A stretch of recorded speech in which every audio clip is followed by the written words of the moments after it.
Hello and welcome to this very interesting church chat on faith in politics in a week where we are discussing in Focus in the Press the influence and impact of Islamophobia in British politics. So we wanted to discuss with a Catholic politician what it's like to be a Catholic in politics, and perhaps maybe that's a forgotten group as well.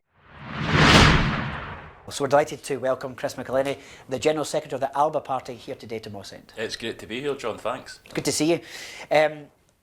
What's your thoughts been? This week obviously has been a great amount of focus on some comments from MPs and the reaction of the Prime Minister, etc., on Islamophobia in the UK in general and in Scotland. But do you think there's still this kind of current where Catholics are still feeling a bit marginalised as well in the political scene? Well, it's first of all, the Islamophobia saga that we're seeing unfolding, which is on the back of an anti-Semitism accusation that's been since 2019 against Jeremy Corbyn. What you've seen this week is Rishi Sunak will be quick to defend the actions he's taken against Islamophobia, then he points the finger at Labour on anti-Semitism and vice versa. So a lot of it, there's a lot of political noise, and they weaponise these things. So that doesn't do anybody any favours.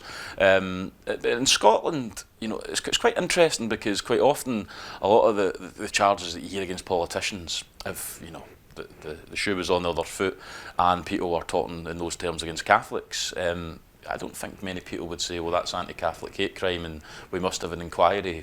People must lose the whip, they must be suspended from political parties, because there's almost been a bit of a neutering over the last, I would say, 10 years that, there's a kind of, we got towards a plateau in terms of 100 odd years of, Catholic emancipation, getting involved in institutions across the country, at every level of political life. And I feel that in the last 10 years, there's just been almost an acceptance that certain things go, and well, it's just what it is. You're not a minority of 5%, you're a minority of 30 odd percent. So what are you complaining about?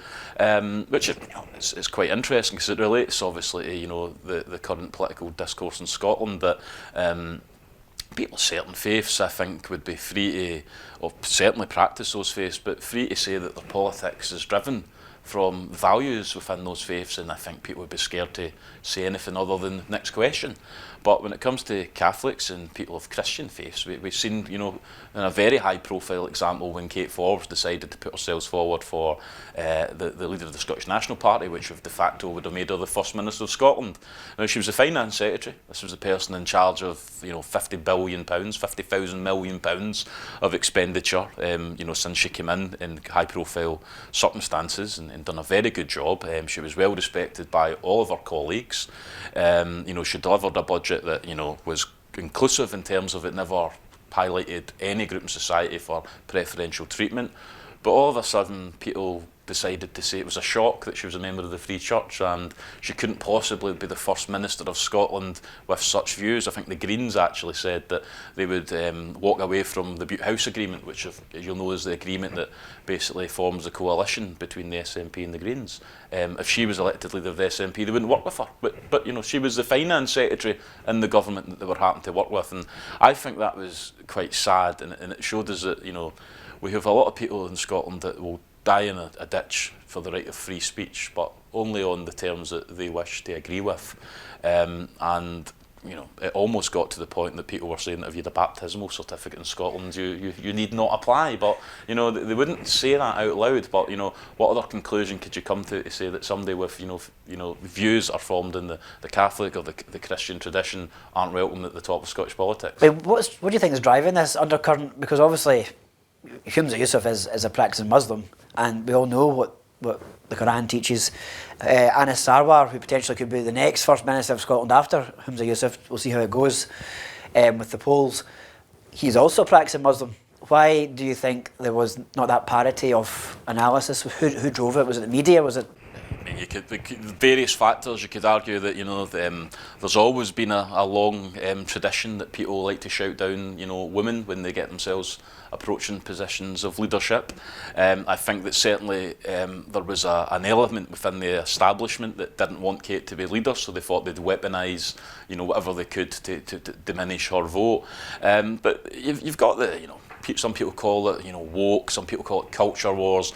There is a growing, I guess, feeling in the mood of politics and culture and society in general that, you know, perhaps, you know, if it was the Pantheon or the Forum in the ancient world was where the opinion of those societies was formed, and that's what everyone agreed with. I mean, quite often you see now that politicians react to the opinion of social media.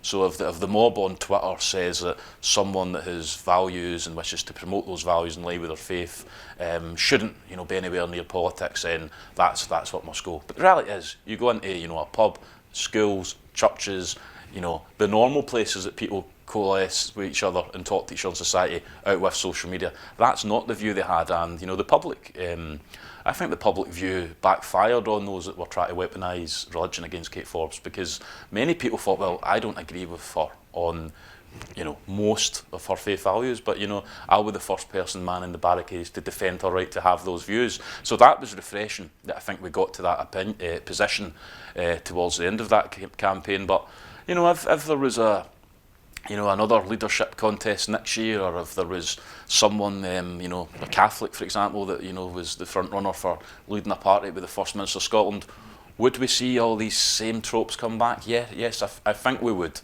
So I don't think that we're as progressed as a society as we think we are, because the point I made, John, about, you know, people say that they'll defend free speech, but increasingly only if they agree with the things that people are saying.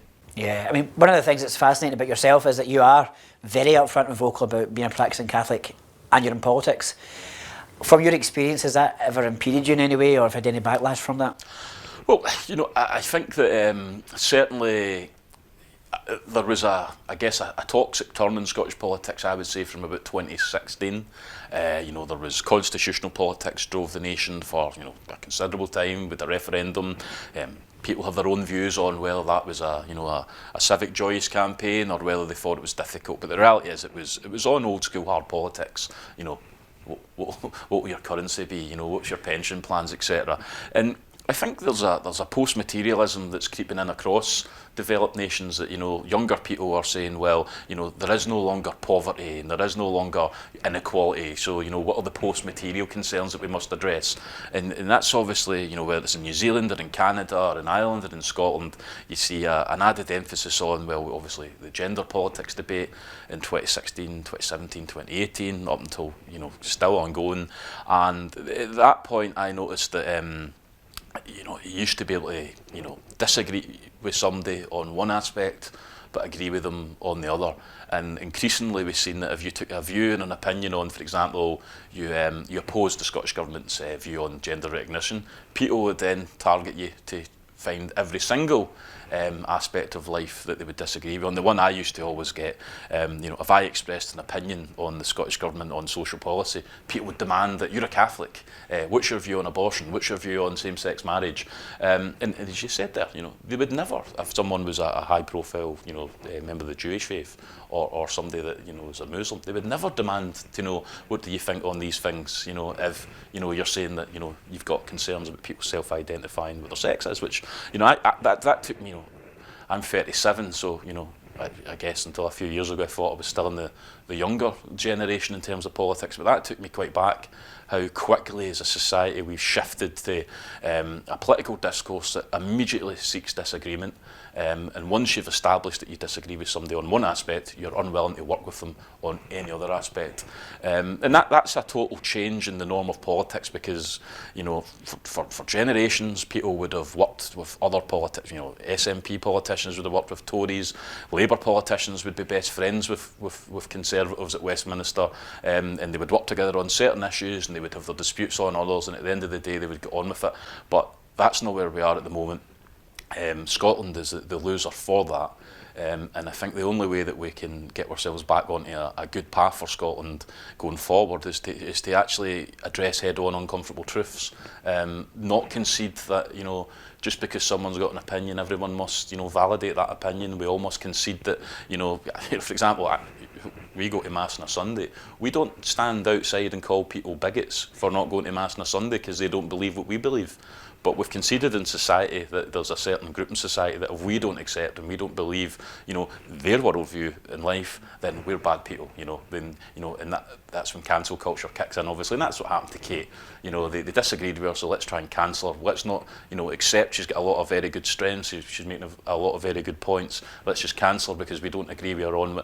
But effectively, a not insignificant, but nonetheless a minority of people in Scotland, their North Star is, identity politics. The post-materialism, as I say, of, let's spend all our time and all our resources on these niche issues because, they are very privileged people and they don't think that poverty and all these other things exist in Scotland. And the reality is, these things do exist, and that's where the political attention should be. So talking about the SNP, you were a member of the SNP before. You've left the party since and joined Alba.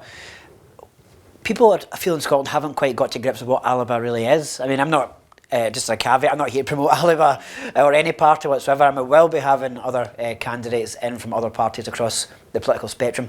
The purpose of this is talking about faith in Scotland.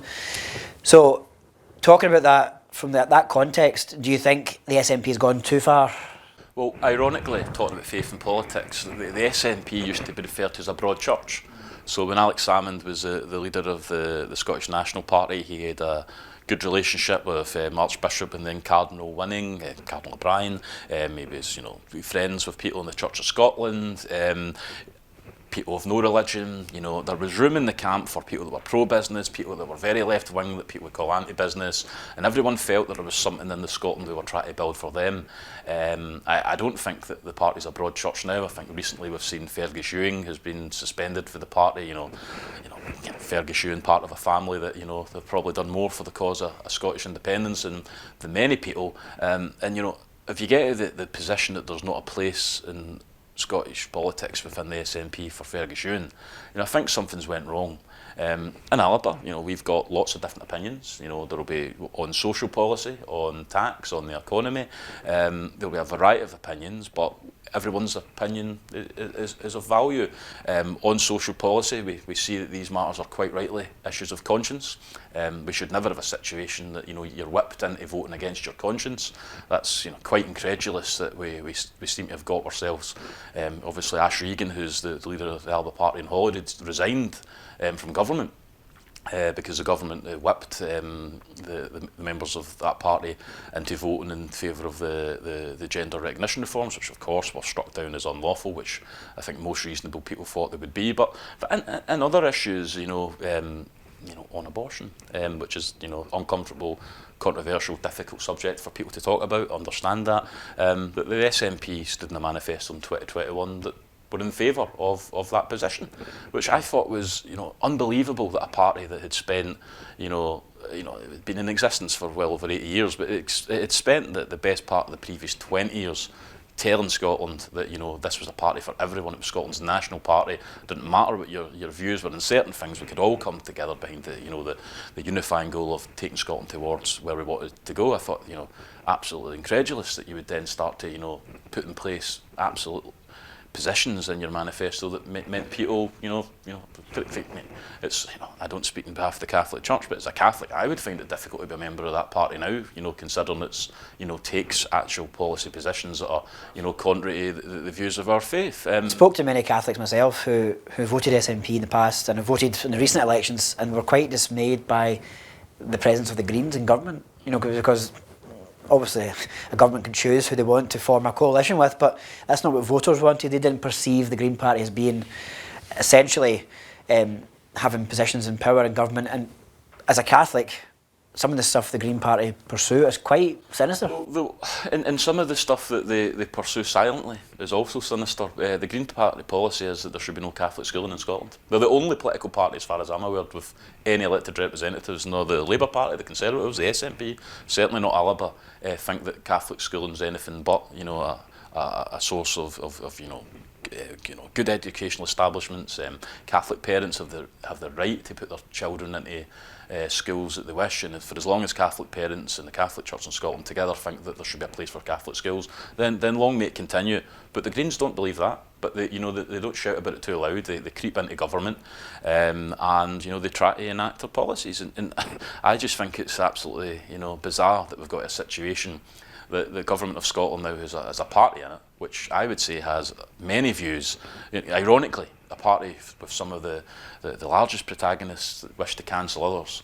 But they have views that the overwhelming majority of Scotland don't support, whether it's closing down Catholic schools, whether it's the ridiculous policies in terms of bottle schemes and banning fishing in Scotland's fishing communities, or the quite strange, if I'm being honest, obsession that gender politics is the route to a fairer society, not the traditional putting money in people's pockets, feeding kids that are hungry, and helping them get an education. But nonetheless, that's where we are. That's what it is. But it's one of the things it's quite at the fore just now, as you mentioned earlier on, is the abortion debate. And this kind of taps into this kind of anti-Catholic rhetoric. Now, not many people, many Catholics participate in the 40 Days for Life outside of the hospitals in Glasgow. Those who do, and the ones that we've witnessed praying there, are simply elderly people praying the rosary. But the way the media have framed it, as you would think, and the way that some politicians have framed it, you would think that these are some sort of angry hate mob blocking themselves like Just Oil or Stop Oil protesters, when there's nothing but like that at all. What would your political take be on that, on the prospect of buffers coming in, and the kind of idea there? The first important point again to re-emphasise is this is something we view as a matter of conscience. So if the bill's going through Parliament, private member's bill by a Green MSP, if that goes to a vote, our Alba leader in the Scottish Parliament will vote with her conscience, because this is an issue that crosses over various topics, including the right of freedom of speech. So if, it is up to an individual to determine, are those boundaries being pushed too far?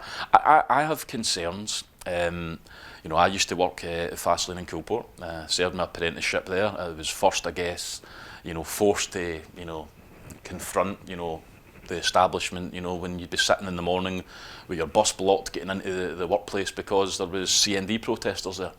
Now, would I or anyone want to live in a society that would tell anti-war campaigners they can't campaign outside weapons establishments anymore? I don't think I would. And similarly, many Catholics will have taken part with the Archbishop in protests against the detention of asylum seekers. Now, what happens if that makes the workers in those establishments, who are absolutely decent civil servants going about their business, doing their job, what if they start feeling uncomfortable? And we start saying that we can't, have the most fundamental right of demanding dignity for people that are, detained simply because they wish to seek asylum in this country, to flee persecution elsewhere. So I think there's a real, freedom of speech, your right to freedom of assembly issue at play here. I understand though that there are a lot of Catholics that ask themselves what happens if the legislation passes. I was a councillor for 10 years. And every single year, it was the green grass that wasn't cut and the orange marches was how I spent my entire July dealing with casework. The first one, I joke about, obviously people complaining that the communal grass wasn't cut, but people would always contact me saying there's an orange march proposed, protest against it, and they would always be very shocked when I would reply refusing to do so, because and again, very easy for me to do so and, fly the flag, I'm against the Orange Order, boo-hoo, ban their marches. But I understood, I listened to many years ago an Archbishop talking about people's traditions and perhaps, encouraging people to talk to each other and wait until society gets to a natural position before causing flashpoints and banning things which actually embolden organisations. And so I never took a stance that they should be banned. I get that there's differences in different parts of Glasgow versus Inverclyde, but I never felt that an orange march marching, at 9 o'clock on a Saturday to Sunday stopped me getting to Mass. And I never felt, it was marching by outside, it stopped me, quietly reflecting and praying. But I understand a lot of people do. And a lot of people do feel intimidated, particularly in Glasgow, when routes don't, deviate from churches, particularly during Mass time. And for years they've been told that, unlucky, tough luck, there's European Commission of Human Rights protections, the right to assembly, the right to freedom of expression, the right to protest, the right to a political opinion, so we can't do anything about that. So I think it is fair of those same people then say, well, hold on a minute, if you're saying that my 85 or 90-year-old grandmother can't say the rosary quietly and peacefully in public because that is upsetting people, how can you then justify, on the other hand, that, you know, she can't on a Sunday walk to Mass without having to walk by people that she finds intimidating? And for me, that's why I don't oppose the right to do that, because I think it's a very dangerous precedent to set, that the reality is, you know, you start banning people's right to protest, their right to have the freedom of assembly, to, you know, have an opinion and a view and a political philosophy or a religious belief. Once you start banning that, it's then up to those that are, you know, putting the bans in place to determine which causes are worthy and which are not. So if they determine, yes, well, you can't protest here, but fine, Trident's fine. Well, what happens when you get a government in place that says, we don't want you to protest against weapons? So that's the whole point of the freedom of speech. It's every bit of speech, all speech or none. And as soon as you start accepting the premise that, you know, certain people's viewpoints are not valid, so we're going to ban them, before you know it, down the line, one by one, we're in a society that is not a very comfortable place to be. I mean, there's those who are watching and probably thinking, surely not, that's not correct, but I'd flagged them to what happened in Birmingham with Isabel Vaughan Spruce. She wasn't praying audibly, she wasn't carrying any sign, she was just simply standing near the entrance of an abortion clinic, just standing there. And the police arrested her because she couldn't confirm what were the thoughts in her head. So we do know that in the UK that thought crime is on the ballot here, essentially, you know. One of the key problems with thought crime is it builds up, it wastes police time as well. So like, I think most sensible people in Scotland will think, well, we really want the police to look at proper crime, court cases dealing with proper criminals, rather than just wasting all their time on people standing and saying a prayer, or not even saying a prayer, just standing there. It just seems insane. Mm-hmm.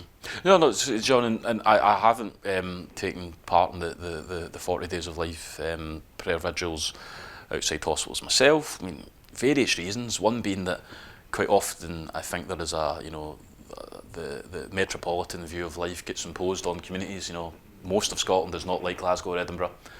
So, you know, it's not something that, you know, that people in different parts of the world, the country, would take part in. And second is, I have, you know, I'm a politician. I've always thought that the best place to protest was at the heart of power. The difficulty, of course, is the Scottish Parliament banned protest. You know, Nicola Sturgeon used to always urge people to come and protest at Parliament, you know, where the decision makers were, but the Scottish Parliament brought in they used a piece of Home Office legislation, I think, to effectively ban people protesting on certain parts of the campus because they were feeling uncomfortable. I saw something the other day, was it Ross Greer, MSP for the Green Party, who I think actually physically blocked the entrance to the Parliament? Well, there was a reception for companies that were basically accused of being arms manufacturers, which again is a controversial subject because, you know, Glasgow has decades of tradition of, you know, many of our shipbuilding jobs have been building warships. You know, I don't see anyone, you know, arguing it's a good idea to go and protest that, you know, we stop building ships on the Clyde, but the reality is that's, you know, many of these companies are these companies, and you know, there is a place, I guess, for networking to demand and lobby work, but at the same time, you know, for example, the conflict in the Holy Land, you know, if it's the case that Scottish Government grants are going to companies that are building guidance ships that then find their way, you know, dropping on schools in Gaza, then of course, you know, we should be calling that out. But you know, it's... Yeah, my point was it's a legitimate protest in the sense, but it's the way that he did it. Well, yeah, he blocked members of the public actually getting into the Parliament, which is, you know, I think, you know... But it's contrasted with what's happening at the hospital, where no one's getting blocked from anything at all. Yeah. You know, he actually physically blocked something, so you think, well, it's a kind of a dichotomy there. But it's absurd behaviour for a member of Parliament to stop people getting into the Parliament. You know, he's got a voice, he should use it in the Parliament, and anyone that wants to come and go for their Parliament should be free to do so. Well, Ross Greer's not here to defend himself, but maybe one day we'll get some Green MSPs in to chat faith and politics. So going forward, it's a big year. We're expecting a general election coming up. You're hoping to stand yourself? Yeah, the Alba Party is going through a process. We won't be standing in all 57 seats. Tactically we'll be standing in at least 12, hopefully more, and I'll be hoping to be one of those candidates. I think we offer something unique to voters in Scotland. We have a credible plan. Obviously, we won't shy away from saying that independence is why we formed as a party. We've got a credible plan for how we think we can face down Westminster. Ash Regan is proposing the Scottish Government has its own referendum on the powers of the Parliament, and that's what we'll be putting to voters. And ultimately, as someone that spent his entire, from late childhood, teenager, all through my formative years where I could have been doing much more exciting and interesting things, as someone that spent most of those years, if not all of them, campaigning to try and advance the cause of the SNP, to in turn advance the cause of Scotland. It doesn't make me happy to see the turmoil that they're in, but the reality is it's a self-inflicted turmoil. It is refusing to accept that people in Scotland, in the main, don't support or find the Green Party and the policies popular, and it's an increasing culture of secrecy.